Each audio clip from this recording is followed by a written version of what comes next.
In this video, we're going to talk about what static pressure does to CFM.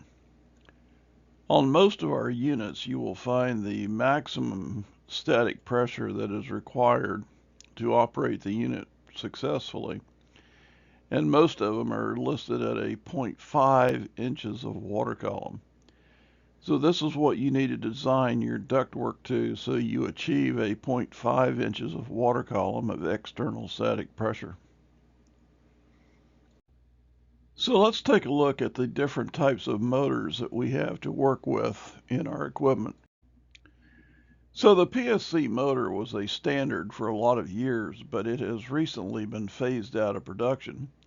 So you will no longer see PSC motors in current production equipment.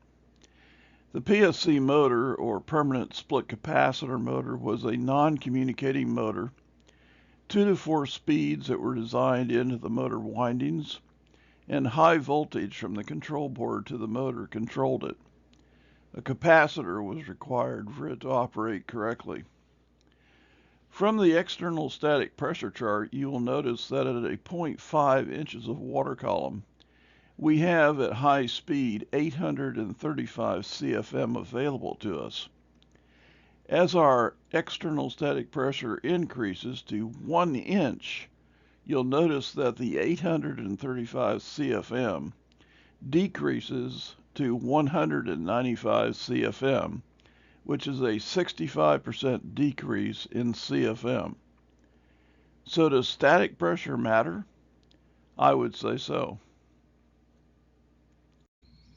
The next motor that we have is the FCT ECM motor, or fixed speed constant torque ECM motor. It is a non-communicating ECM motor. It has 5 speeds that are programmed into the electronics of the motor. Low voltage, or 24 volt AC from the control board, controls the motor speed.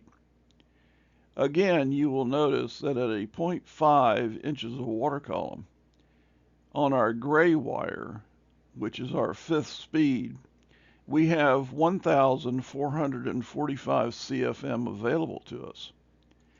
As our external static pressure increases, our CFM goes down to 995 CFM at 1 inch of water column, which is a 21% decrease.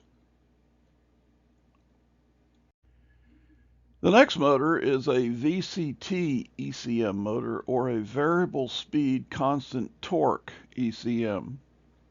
It is a one-way communicating ECM motor. It's variable speed, and the speed selections are gained through dip switch settings, which can be adjusted by certain percentages. The control board communicates torque to the motor based on the dip switch settings.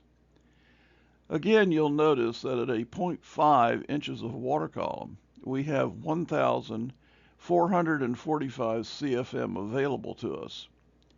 As our external static pressure increases to 1 inch, our CFM decreases to 910 CFM, which is a 25% decrease. The last motor we have is a VCA ECM motor, or a variable speed constant airflow ECM. It is a fully communicating 3.0 version of the ECM motor.